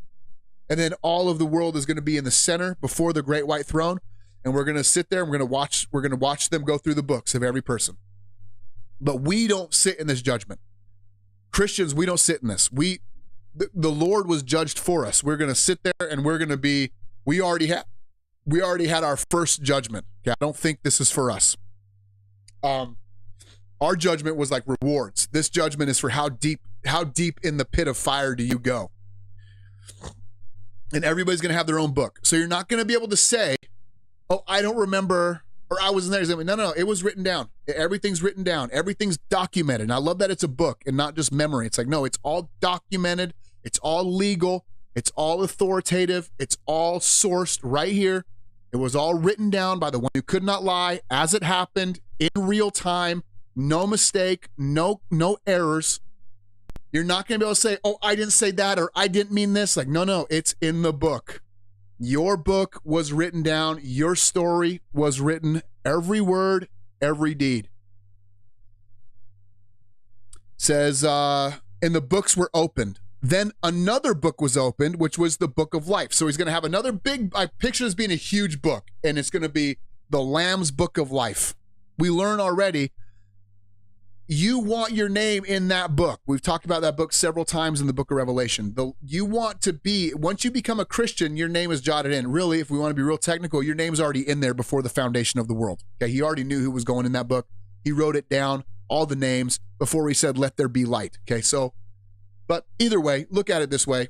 Your name is in there if you're one of God's people. And you're in that book, you're good. You're good. It means your crimes have been paid for. You've been justified. Okay, you're covered by the blood of Christ. You have access into the kingdom. And the dead were judged by what was written in the books according to what they had done. Again, everything is going to be written down. And the sea gave up the dead that were in it. Death and Hades, Hades is that judging place where everybody's at, gave up the dead that were in them. I think death and Hades, I think it's a title for one event, one place. I think the name of the place is Death and Hades. I don't think there's Death and Hades. Hades is the place I talked about earlier where when people die right now, maybe I should talk about this. This is a great time to talk about it. So here's how the way it works. If you're in the Old Testament and you died, if you were written in the book of life, you're one of God's people, you loved Yahweh, you were Yahweh's dude, you went to a place called Paradise or Abraham's bosom. That was a holding place. If you didn't love the Lord, or you were some wicked tyrant or whatever, you went to this place called Hades or Death and Hades. When Jesus dies on the cross, he goes down into paradise. He says to the guy on the cross, today you will be with me in paradise. He goes to the place in paradise, and it says he leads a train of captives up to heaven, which is where they are in that throne room. It's when we meet them, when we see them in the throne room, they're already up there. If you die now, to be absent from the body is to be present with the Lord, says the Apostle Paul. So if you die now, you go straight there. But if you're not one of God's people, you still go to that place called Hades. So they're getting ripped out of Hades. So they're resurrecting from the dead, from the ocean. People who died in the ocean are coming back. And all of the dead, and this is not hard for God to do. Remember, he has perfect track of every atom. He can reassemble you like that. He can reassemble you. This is not hard for him to do. Just boom, he's supernaturally bringing back people in their physical bodies. Okay, in their bodies, they're all being brought. Death and Hades gave up the dead who were in them, and they were judged, each one of them according to what they'd done. This judgment. Really important to understand. Every lie you've ever told, every selfish act, every thought that you've ever had, every single sin ever committed, from the big ones to the small ones, are recorded. God knows. And you will be judged by those. He will look at those. Those will all be brought up. That's why it says everything concealed will be shouted from the rooftops. Nothing that is hidden will remain so. It will all be known. I think we're going to go through everybody's life. How long is it going to take? Probably a long time, but it ain't like we got anywhere else to go. Everything else just got destroyed. There's nothing else to do. So we're going to sit there with supernatural minds and supernatural cognitive abilities, and we're going to just listen as we go through everybody's life. I don't think we'll be bored. I think it's going to be, maybe it'll be fast. I don't know. I don't know how that's going to happen. I picture us somehow, we're going to know. We're going to know all of these. We're going to have access to the books. The books may be written.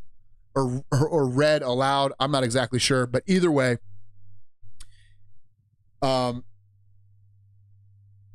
this is how it's going to work. And he goes, then death and Hades were thrown into the lake of fire. Okay, so that entire holding area, that gets all trashed. He just says, okay, I'm creating a new heavens and a new earth. There is this place where this holding area for these souls of men, we don't need that anymore because there's about to be no more death. Throw that into the trash heap with all these demons and Satan and the beast and the false prophet. Now you can have that too. That can sit there and burn forever. And then it says, this is the second death, the lake of fire. And if anyone's name was not found written in the book of life, he was thrown into the lake of fire. So it'll go something like this. You're going to be charged with all of these things that you've done bad. It's like Jeffrey Epstein's hell, probably going to be worse than the little old grandma who never repented. Okay, a perfect justice here.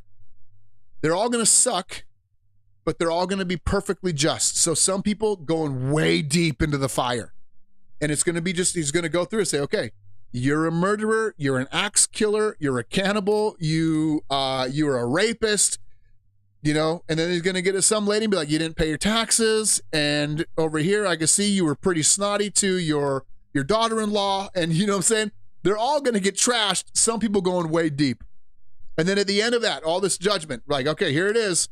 Here is your sentence. And they're gonna be like, there is one way to get out of this. Are you in the book? And then they'll go to the Lamb's Book of Life and they'll be like, flip over to your name and be like, nah, you ain't in here. You ain't in here. That was your one spot. Here's the thing. If your book was read, you'd be just as screwed as everybody else. If my book was read, I'd be just as screwed as everybody else. The only difference between the people in the crowd watching and the people being thrown into the fire is some of us are like, my name is in the book. My book is going to be worse than some people's who's are going to be thrown into the fire. The only difference between my book and their book is my name is also written in another book, and the one who's the Lamb's book, the Lamb takes my sin from me. It's the doctrine of justification. On the cross, he took my punishment, so now that angel or whatever can look at me and say, not guilty. Your punishment was already paid. Looks like your debt was already paid, sir. And maybe some people will. I don't really know how this is going to work. It's not like there's a lot of Bible verses to go on here. Maybe some of us will. Maybe we'll all be in this boat. And I'll sit there a-trembling as they're reading my life. And then all of a sudden they're like, here you are. You're in the book of life. Okay, you've been justified. You're good. Have a nice day. Go sit over there with the saints. I don't know. All I know is this. This is not a fairy tale. This is not an allegory. This is not pretend. This is 100% what is going to happen. This will happen. You may not see the return of Christ. You may not live to see the beast system in its full form. There are people who didn't live to see the Messiah. There's a lot of things that you may not get to see. I promise you, you will see this. This event, you will have an eyewitness event for this. This will take place. You will watch this happen. You will see these books and you will see these people and you will see the fire and you will see the judgment. And you had better be very, very, very concerned about how you get your name in that Lamb's Book of Life. Otherwise, you're screwed. There are going to be people in this. There's going to be a lot of people, dude. There's going to be a lot of people in this crowd that think they're good. And they're going to be really, really surprised when their name isn't written. Jesus says, many will come to me and say, Lord, Lord. And I will say, depart from me. I never knew you. They say, what do you mean I never knew you? Did I not prophesy in your name? Did I not cast out demons in your name? Did I not do mighty works in your name? And he will say, depart from me, you worker of iniquity. I never knew you. That's what Jesus says. He warns you. He says, there are going to be people in this crowd. There's going to be people in this crowd that they fervently believe that their name is written in that Lamb's Book of Life, and they're going to be in for one hell of a shock. Emphasis on the hell part.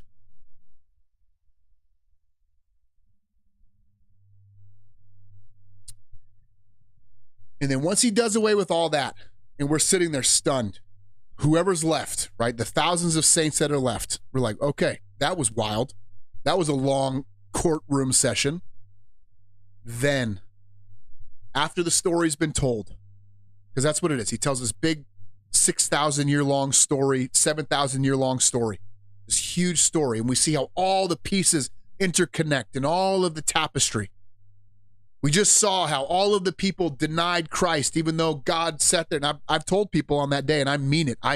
I've told people on that day, you've heard me say it, where I'll be arguing with somebody. I'll say, you will stand before that king on that day. You look for me in the crowd. I'll be off in the good guy section.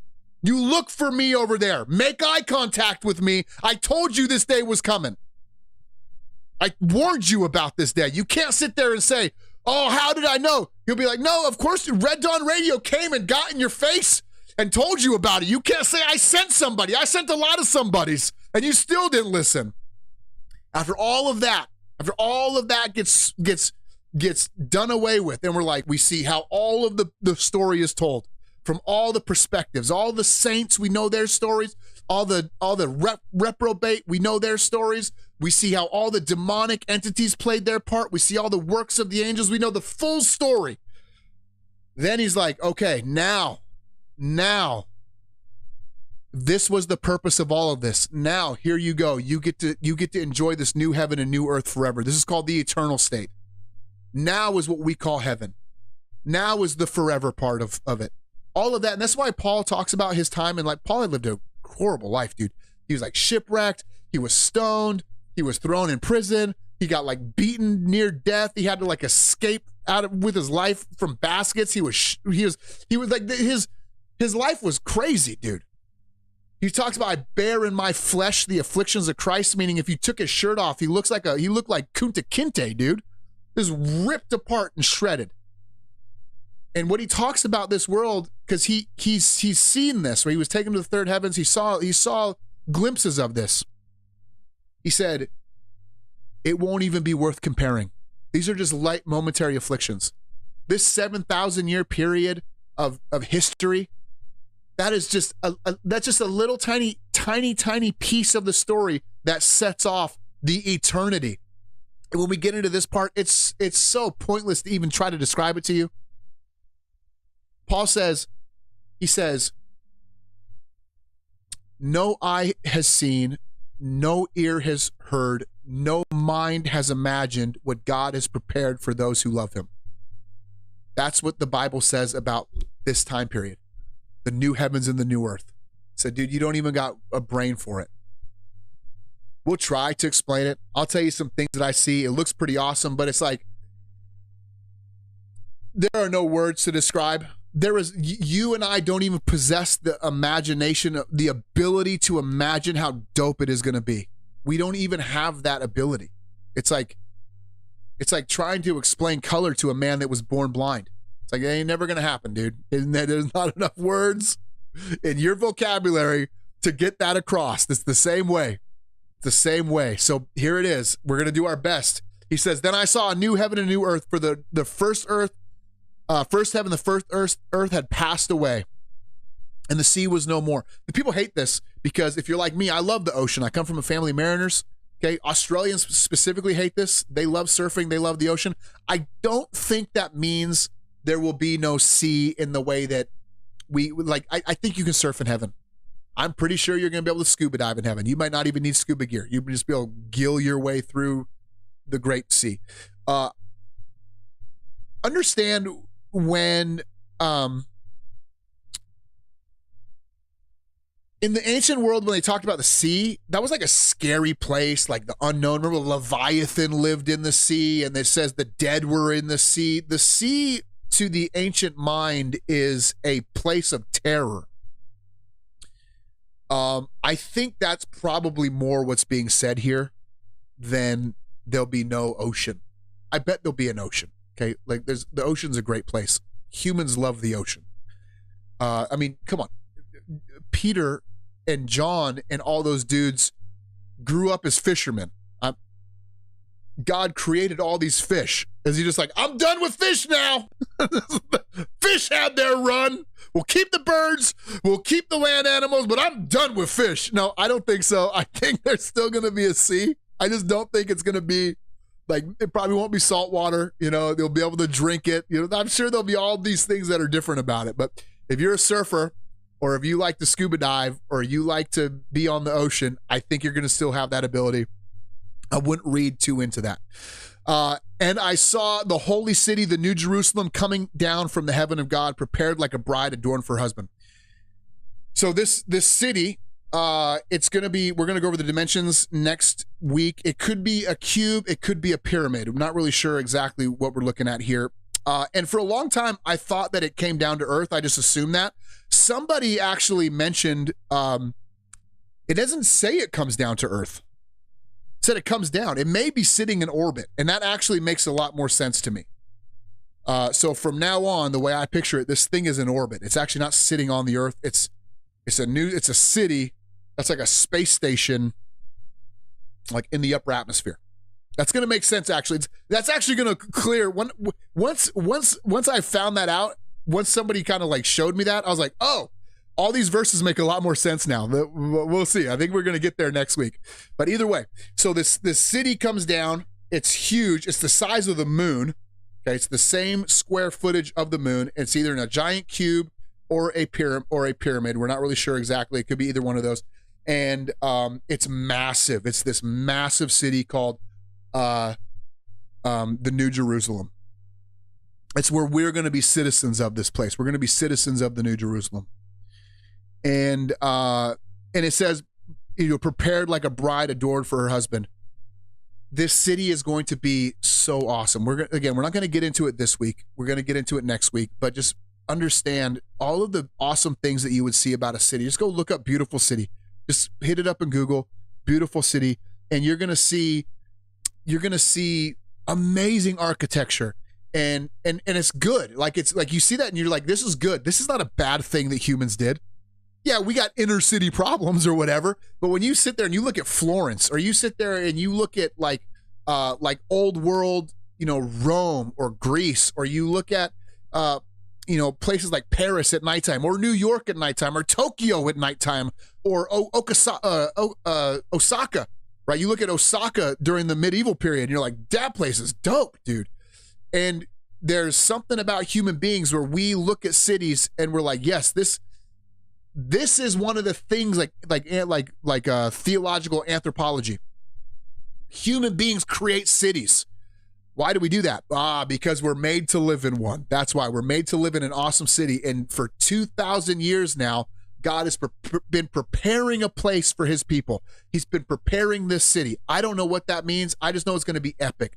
And here it is. This is our first scene. We see it. Blow. And what do we know about this city? It's a space station, dog. That's the first thing we see. It comes down from space and sits in the upper atmosphere of the earth. That's pretty dope. That's awesome. So it comes down from heaven, prepared as a bride for her husband. And I heard a loud voice from the throne saying, behold, the dwelling place with God is with man. He will dwell with them, and they will be his people, and God himself will be with them as their God.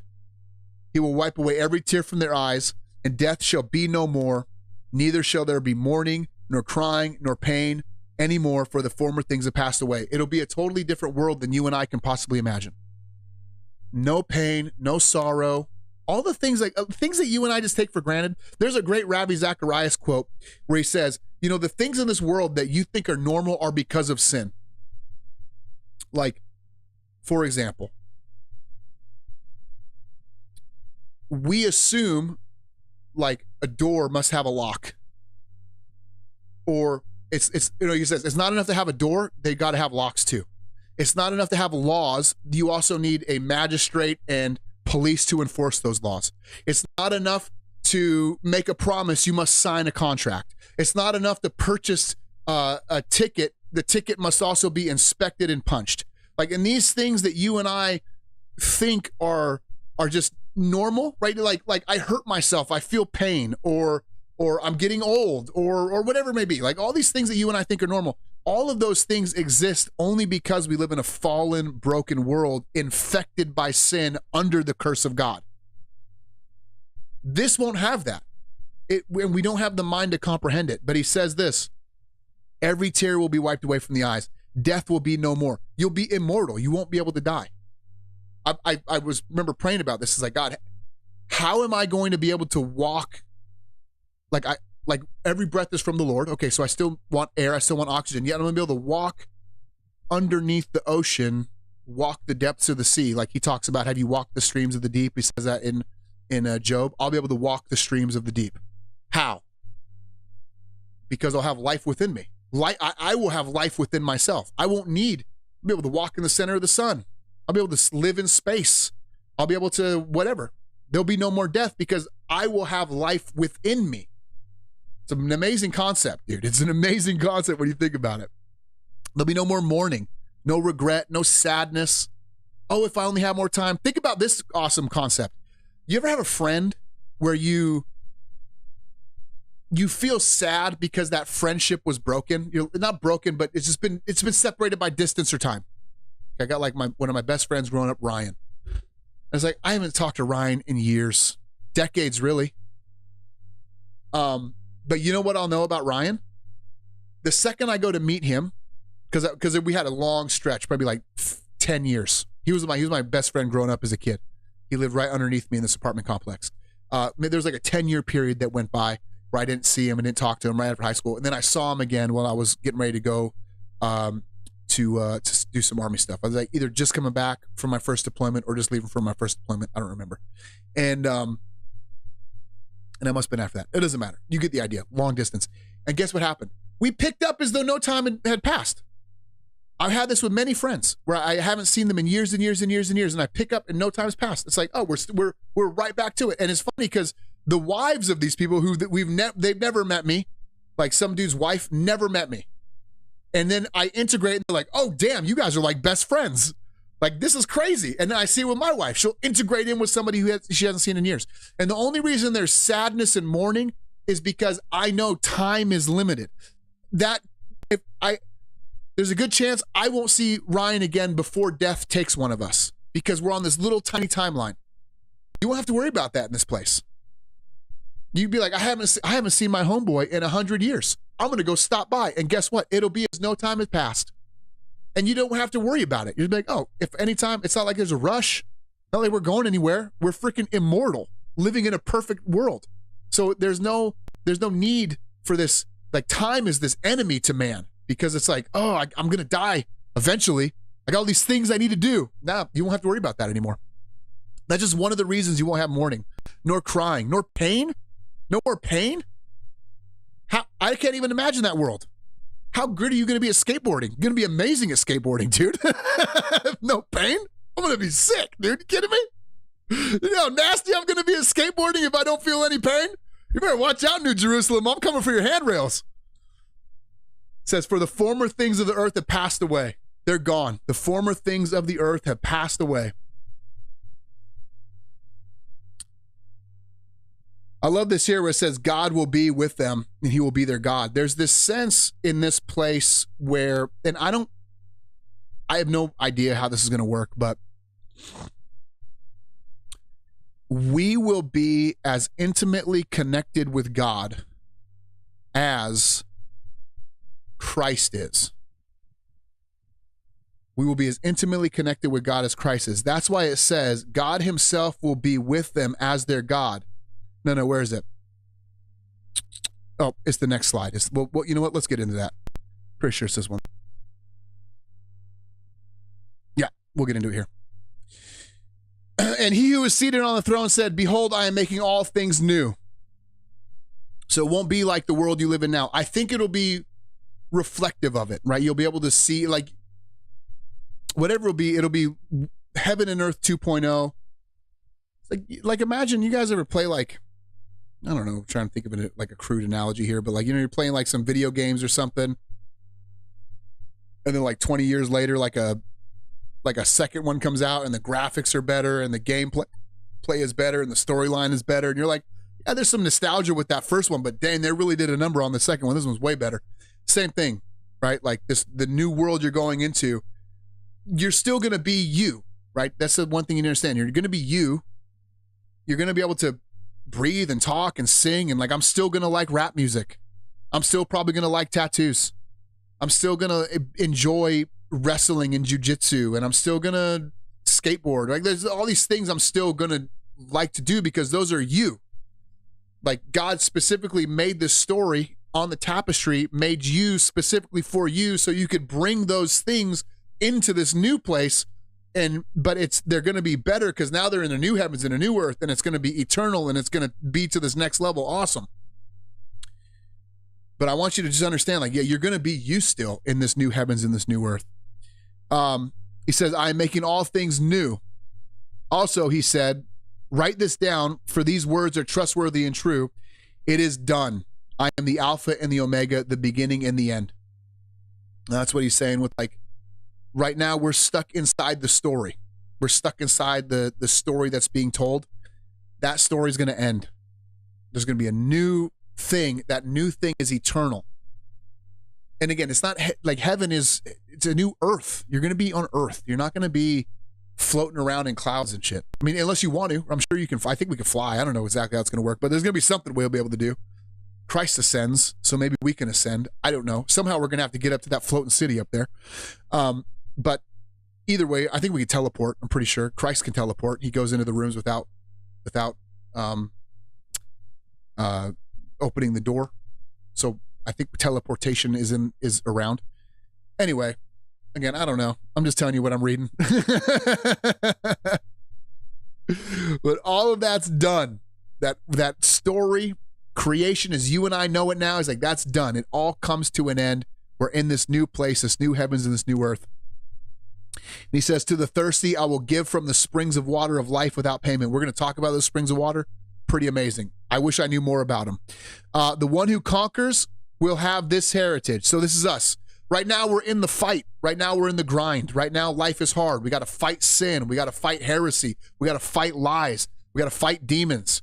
We got to fight, like we got to fight to raise our kids right. We got to fight to, like, there's a struggle here. It's like I said, there's part of me that's like, witches are sexy. It's like, kill that, dude. Fight that, kill it. They eat demons. They eat babies. No, get out of here. Like, not those witches, but like, come on, goth chicks, right? No, fight it. There's a fight. There's a fight you need to have, and we all have our own little struggles and our own little battles. The Lord does not bring anybody into this game and put their life on easy mode. He puts you in this life and he's like, yeah, you are going to have to fight something. You're going to have to learn. Here's one of the fights. So we're joking around about things. I'm obviously clowning around, but here's one that's a fight you're going to have to learn. You're going to have to learn forgiveness. That's going to be hard as hell for you to do. How do you forgive somebody when they've offended you? You know how hard that is to do? That's very, very difficult to offer genuine forgiveness. That's going to be a fight for some of you. You're going to have to overcome. Some of you guys have temptations you need to overcome, addictions you need to overcome. Okay, there's all these battles that you're going to have to fight. Some of you are going to lose your lives for the sake of the name. You know, you're not unique. This has been happening for 2,000 years. They've been killing our kind for a long time. But he says, the one who conquers will have this heritage. The one who wins, the one who conquers, the one who sticks it out to the very end, who never gives up. And this is what the heritage will be. A heritage. A heritage is like something you gain from your birth, like your birthright. It says, this is the heritage. I will be his God and he will be my son. What does that mean? That means when you look at the way Jesus and God interacted, that will be you. In this new heavens and this new earth, it won't be like Jesus is, oh, there's Jesus. He's this unique, amazing, like Son of God. It's like, no, you're all on Jesus level. That sounds blasphemous. I know, but it's what it means. You're all going to be on that level. You're going to look at Jesus as, yes, he is the Lord. He is God, right? He is God incarnate. But you're all, because of his work, you've all been brought to like the same level. That's why he says, you'll sit on my throne. That's why there's all these weird verses that like leave you scratching your head, these promises in the Old Testament. Like, what does he mean? He means about this part, that I will be your God, you will be my people. The same way when Jesus walked the earth and he had this crazy supernatural connection with God, you will have it to the exact same degree as him. You're not going to be less, you're going to be equal, right? His purchase was for all of you. If you conquer, if you fight. But for the cowardly, those who don't stand up for their faith, for those who aren't bold in their proclamation, for those who won't sit there and say, no, this is wrong. You think of that meme, one of my favorite memes, where the one dude is standing, there's like 1 million people, and he goes, all of you are wrong. For those of you in that situation and would rather sneak back in the crowd and deny the Lord, for the cowards, for the faithless, who don't trust the Lord, who are constantly in fear, who are constantly trying to work their own salvation, for the detestable, for those who are doing things that you know the Lord is displeased with. There are some who you do things that you know the Lord is displeased with. You know for sure he's like, I don't like what you're doing, but you're like, I'm going to do it anyway. Some of you are probably doing things that even the pagans are like, that's gross. And the murderers, those who kill people, right? And you sit there and you think, and again, like, you would sit there and go, why is this in here? Are there that many murderers? In our time, there is. We call them abortionists. The sexually immoral. Let's be real clear. God wants you sexually pure. He's real clear about this. Okay, you cannot pretend to be God's dude and allow your eyes to see things that he hates. And allow and especially if your actions are going in that direction. He's like, no, he wants sexual purity in his people. He's really, really concerned about this. That's why it's in the list. Sorcerers, right? We met them in our community. People are like, think they're magicians and shit. Idolaters, those who worship things other than the Lord, and don't assume that this is talking about a little statue in a corner. And all liars. What does he mean by liars? He doesn't mean by people that tell lies. He means this: people that say they're Christians, but they're not. People that say they love the Lord, but they don't. And we've encountered these guys in our ministry. We've encountered these guys. These guys are still a headache for us. They're liars. It says all of those people, their portion will be the lake that burns with fire and sulfur, which is the second death. They will all be done away with. What's the big idea? If you want access to the new heavens and the new earth, you must be genuine. You must be the real deal. Ain't no fakers getting in. You can't sit there like I just saw this OnlyFans thing where she was like, I'm a Christian. But you're also like selling your body on OnlyFans. Like you're like bragging about your body count. You're doing like porn. I'm a Christian. No, you're a faker. You're lying. You're not a Christian. There's no way. Look, I would not let my child do that, and I'm wicked. There's no way the Heavenly Father would let his daughter go into that profession. He will stop her. I'm a Christian. Why are you messing with tarot cards, dude? Why are you over there playing with sorcery? Why are you over there mixed up in the occult, some Christian version of the occult? Right? There's so many different fake things out here. Don't pretend that you're a Christian just because you watch this stream and you know some Bible verses and some theology. You must be genuine. That's the whole point. Listen, genuine. If you're not genuine, your name won't be in the book. You won't be in the Lamb's Book of Life. If you're not genuine, you are not going to have this heritage where God will be your God and you will be his son and you will inherit the new heavens and the new earth. He's looking for people who are actually genuine. And this is not really part of the passage, but I thought about this. I said, if there's one thing that I could say to you, if there's one piece of advice I can give to you for this, for how do you gain access to this genuine relationship with Christ, this is what came to me while I was taking a shower, thinking through how I was going to communicate to you guys today. And it would be this. It's that thing where God offers terms of peace. He looks at you and you are a rebel in his kingdom. And he's going to smash rebellion. But he says, because I'm good, I'm offering you terms of peace. What are the terms of peace? The terms of peace are this: 100% submission. He's actually slavery. Really what it is slavery.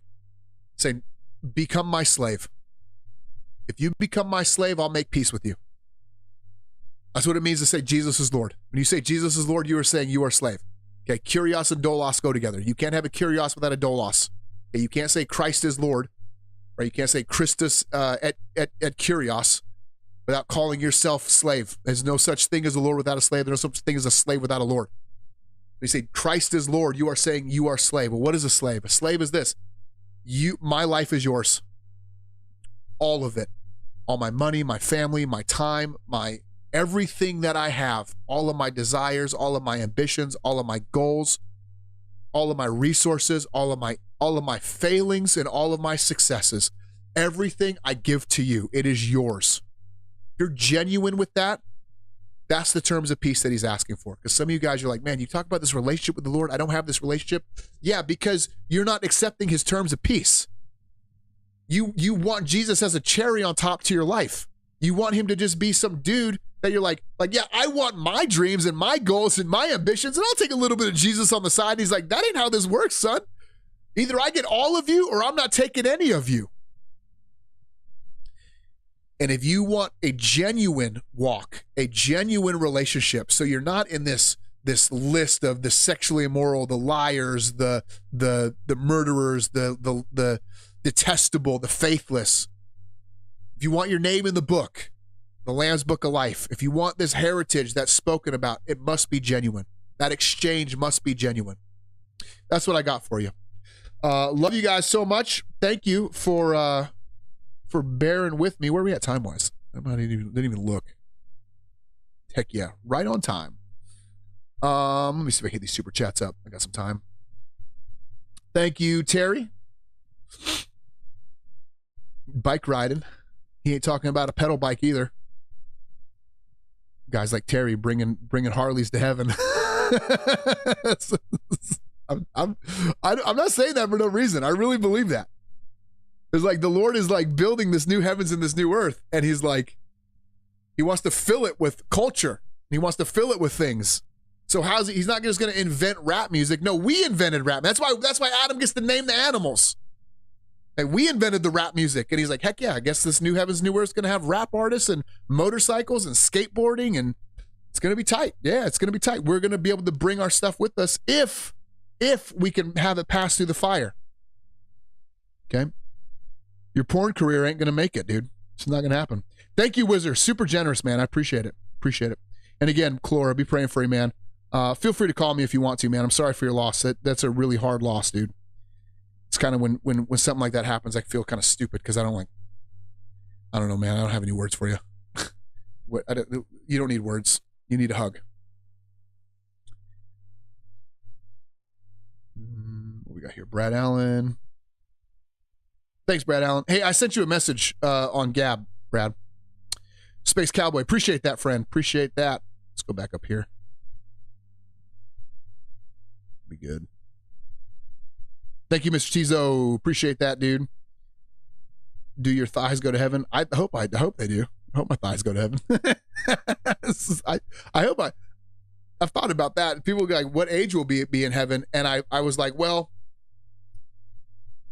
if you look at so this is what I think if you look at the natural age of like the human body, like where is it at its peak? And then where does it start to deteriorate? Somewhere in the mid-20s. So I think we'll all be in our mid-20s. I don't know. I hope we're not like 10. I think we'll be like, when you look at the human body, you're like, okay, that's when it's at its peak. We'll probably be at our peak all the time, mid-20s. I was handsome. Boy, I was handsome in my mid-20s. I still had this big forehead, though. I've always had that. Thank you, Bobby Digital. Thank you, Nuclear Family of 4. Appreciate it. Appreciate it. Thank you so much, guys. Where we at here? Beretta Forever with the EMP. Thank you so much. Very kind of you. Very generous. Appreciate it. I got to do my taxes, dude. None of these guys are sending me money. They're like, you must fill out your tax form. And I'm like, oh, I don't want to. I hear we're getting rid of income tax. I'm going to hold out. So they're like, they're not giving me money till I fill that tax form out. Okay, guys, let me pray for us. Lord, thank you so much that I can still talk to my friends here and that you still have allowed this door to stay open. I pray that it would be beneficial. I pray that they would get as much enjoyment out of it as I do. I ask that you would bless them, that you would keep them, that you would guide them, and that you would show them in their life where they're faking it. Show them where it's not genuine, and then you would sharply rebuke and quickly restore. I pray sincerely to you, Lord, that nobody that watches this show would not have their name in your book. I pray that everybody in this chat will have the name in the book of life, and that you would do whatever it takes to make that happen. If you got to burn their houses to the ground, if you got to give them cancer, Lord, if that's what it takes to get them there, then I'm asking you to do that. And I know that's a tough thing to say, but if that's what it takes to get them on the path to genuinely be one of your disciples and to be one of your people, I'm praying that you would do whatever it takes to make that happen. I love you, Jesus. I love you very much. And I know many of the people who listen to me do as well. And we pray that we continue to allow this message to go forward, that you would continue to bless it. And it's in your son's name and for your son's name we pray. Amen. All right. Love you guys. I'll see you next week.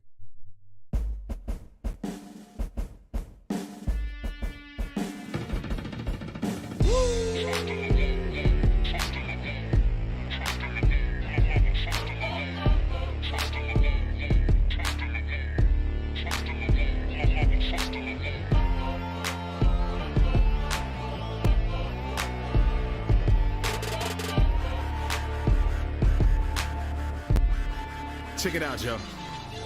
This world is unpredictable due to original sin, where everything is temporal and doomed to a pitiful end. All material ends, even marriages fail. Skyscrapers collapse so they topple and perish as well. Even the big can snap like the feeblest twig, and yet even with this, we act like the three little pigs. And hay and stubble we trust. The day the trouble erupts and Satan huffs and he puffs, our safety crumbles to dust. But I know of a rock, a stalwart tower, no vulnerable wall or spot. He's strong with power, his foes are powerless to challenge him, though many give it a fool's try. From his battlements, every arrow sent is hitting the bullseye. Who can save face when he lays waste to the ones that he brawls with? Make haste for that safe place, run over the drawbridge. God is a refuge, a help in the critical hour. Protecting hope, never letting go of me, name of the Lord's an impregnable tower. Our God is a fortress, the strongest of towers, a rock for the souls who hope in his power. Our God is a refuge, the Lord is a strength that won't devour. So in whom are you placing your faith? We trust in the King, won't trust in them things. A strong tower for the safe, so we trust in his name. We rest in the King, so forever we'll sing. Our strong tower who has saved us from death and its sting. Strong tower in all hours, the refuge. How's a king let me let loose? Showing people the best use, so your voices, sister, show his glory. Angels screaming holy, holy, yeah, he choose to know we lowly people. My savior God is regal, we evil and deceitful. His power knows no equal, yeah, he choose to walk and leap to. I mean, see that common grace with your poker face, you can't go with Fraggle, my king. You hold a shape when he call to play, cause you playing a part of his team. Some people trust in that grain, as if that money saved. Money goes, that money came. Only hope is in one who wears the rainy thunder or sunny days. He the one who will give give me shade. He the one who won't let me sway. He the son again, let me say them towers are leaning. Go back to the Garden of Eden. The same God who was there, the same God we believe in. He be mighty to save and never underachieving. The same God who's a refuge to those who trust and believe him. Our God is a fortress, the strongest of towers, a rock for the souls who hope in his power. Our God is a refuge, the Lord is a strength that won't devour. So in whom are you placing your faith? We trust in the King, won't trust in them things. A strong tower for the safe, so we trust in his name. We rest in the King, so forever we'll sing. A strong tower who has saved us from death and its sting. Though I was in it alone, when my strength failed me, hungry diminished the bones. In my weak frailty, the love was all around. Your prayers helped me most. Y'all held me down, but God held me close. Even if he slay me, him will I place faith in. His grace saving, his great name is a safe haven. Mountains tumble and crash, the palace and hut will collapse down to rubble and ash. But my tower through trouble will last. And when I topple a falter, eternal and nothing can alter. The other's a quicksand, but he's more solid than the rock of Gibraltar. Can't move that cheek cornerstone, he's on the throne reigning. Those rejecting him ain't affecting him, he's forever maintaining. Can I get a name in? Others wanna put their faith in chariots and horses. Everybody better get in when you get into the strong tower, that blessed fortress. If he's for us and his blood has purchased his salvation, join in the chorus, his love's the firmest of foundation. Our God is a fortress, the strongest of towers, a rock for the souls who hope in his power. Our God is a refuge, the Lord is a strength that won't devour. So in whom are you placing your faith? We trust in the King, won't trust in them things. A strong tower for the safe, so we trust in his name. We rest in the King, till forever we'll sing. A strong tower who has saved us from death and its sting.